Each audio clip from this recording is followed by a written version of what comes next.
In this video I'd like to talk about how traveling Australia for a year has changed my attitude and me as a person in general. See, I wasn't in my early 20s. I didn't just graduate school and decided to go overseas to embrace the spirit of my youth as most backpackers in Australia. I was already 29 and I had a pretty good career as a police officer. Damn right you heard, I was a copper. For nearly 10 years I had served before I decided to resign. I lived in my own flat, I drove a brand new car, and I was just paying back the loan the bank gave me for it. And the next logical step would have been to get a girl pregnant and start a family. But that just didn't feel right. I wasn't happy with how my life went. So I gave up on everything. I left my flat, I sold the car, cancelled all the life insurances and whatever insurances that I had, and said goodbye. On a work and holiday visa, I flew to Sydney, started the journey with my now ex-girlfriend. Just wanted to mention that once. We had just enough money to buy a car for about $2,500, and then we worked and traveled our way along the East Coast. What impact this trip has had on me, I'd like to tell you now. Kindness. I met so many incredibly kind people in Australia. People that helped me through tough times. There were so many situations it would be too much for one video to mention that all. And another video I talked about the caravan park owner that couldn't bear to see us sleeping in the rooftop tent when it was pouring rain for a couple of days, and she invited us to stay in her caravan for a few days, and yeah, we just stayed there free of charge. In Tasmania, we had the worst time you could possibly have. We didn't have any money at all. We didn't know how to afford the ferry back to the mainland. And we were just having a very, very rough time in Tasmania. But it was my girlfriend's birthday, and I wanted to do something for it. So I invited her. I took her out to a Thai restaurant. I mean, I couldn't afford it, but I wanted to do something for her birthday, right? We must have looked pretty depressed. There was one guy sitting next to us on his table. He was in his 50s, maybe. When he finished his meal, we hadn't ordered yet. He stood up and he came over to our table and he put his hand down on our table. And I was looking up to him. I didn't really know what was he up to. And then he said, "Your dinner is paid for," or something like that. Then he lifted his hand and he left a $100 bill. And then he went away. I couldn't really say anything. I was just looking after him and he went out the door, and we were, looking around searching for the hidden camera. I'm not saying that this is a everyday thing to happen in Australia, but still. And as I said, there were many more situations. What I want to say is, this experience in Australia has changed me towards a direction of where I want to be more aware of people in need. So this is something that I want to bring to Germany. There are also kind people in Germany, but I think not quite to the same extent as I have experienced that in Australia. And I want to be the guy, and Australia has made me the guy, I hope. Social interaction. In Australia, people like to talk to each other. Not so much in Germany, though. When you talk to a stranger, then most likely because you want something. Rarely just for the sake of the conversation. You don't talk to the cashier at the checkout. You say hello and goodbye. That's it. I loved how you could just talk to anyone about anything in Australia, and it was never weird. It was never awkward. I met so many interesting people, and I listened to so many interesting stories because in Australia, people just came to me and just started a conversation just for a chat. That's all they wanted.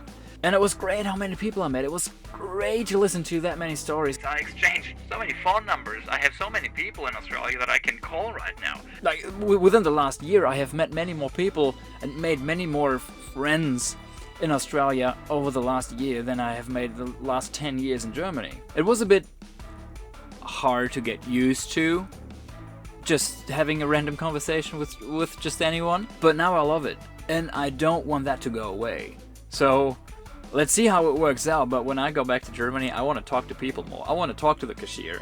I want to talk to just anyone. It's gonna be weird, and I will receive a lot of weird looks, and people will think that I try to sell them something. But yeah, I will still go for it, and hope that I can make more friends, I think. Distance. This is probably the most obvious one, but my perception of distances has completely changed ever since I have been traveling Australia. In Australia, you drive for a long time, especially when you're a traveler and you spend your whole time in the car anyways. And that really has changed me. In Germany, when you drive for 2 hours, that's at least an overnight stay. You wouldn't drive 2 hours out and 2 hours back on one day. Too far. Now that I have spent so many kilometers on Australian roads, I feel like driving has become second nature to me. I feel like now I can go to Italy to eat a pizza and go back home. Italy is about a 3-hour drive to where I live. Also, my dad, he lives about 3.5 hours away, and sometimes I would see him once every 6 months. Not because we're having a bad relationship, but 3.5 hours is just too far away. Now I feel like I could visit him once every 2 weeks. Not considering the fuel prices, which are considerably higher in Germany than they are in Australia. So, yeah, subscribe if you want me to see my dad more. And also leave a like, because the button gets all shiny and colorful and whatnot. Live now. I was always very worried about my future, about if I would have enough money when I'm old. So I dedicated myself to work, retirement insurances and whatnot. And now that I'm nearly 31 years old, I thought I would have figured out everything by now. I should have a plan for my life. I should be successful in whatever I'm doing. And at the beginning of my journey, I had the doubt if I was making the right decision or if I was spoiling my future. By the way, I hope you do not hear that rain too much, which is coming down on my car. In Germany, it feels like it's all about what car you drive, how big your house is, and just to be successful in life by having a lot of money.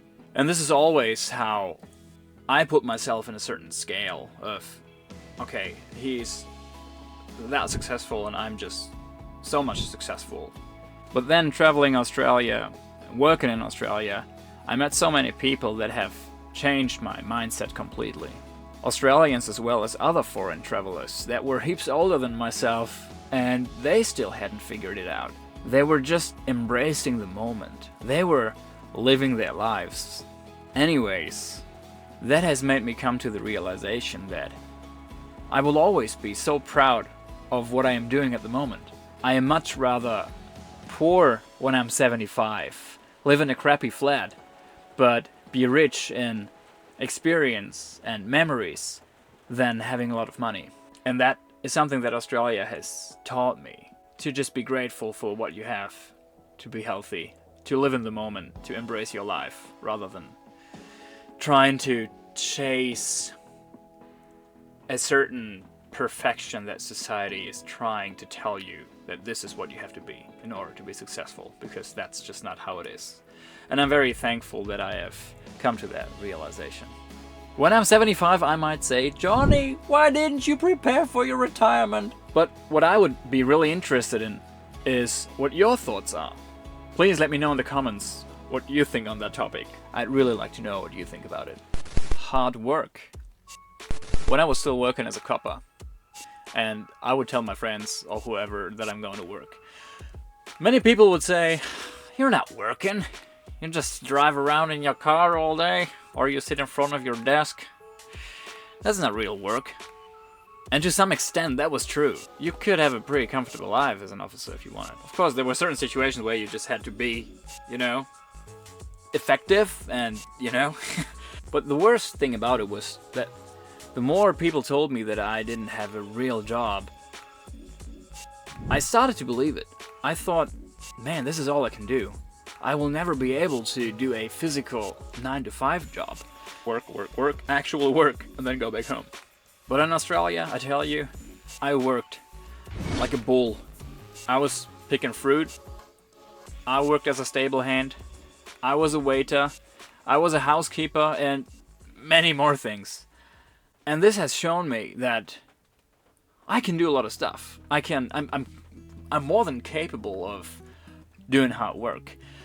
And I was very surprised of myself that I could not only keep up with everyone else, but I was good. I was doing a pretty good job at whatever I was doing. This had brought me to the realization that I was always limiting myself because of self-doubt. I always told myself that I couldn't do this or I couldn't do that, but traveling Australia and doing all of those jobs, all of those shitty jobs that would make my hands bleed, that would make me fall into my bed dead after work, it made me realize I could do all of that stuff, and I'm good at it. There's no need for self-doubt, and that I could become anything, that I could do anything that I wanted. And the only person that could really keep me from becoming what I want, or from doing what I want, is myself.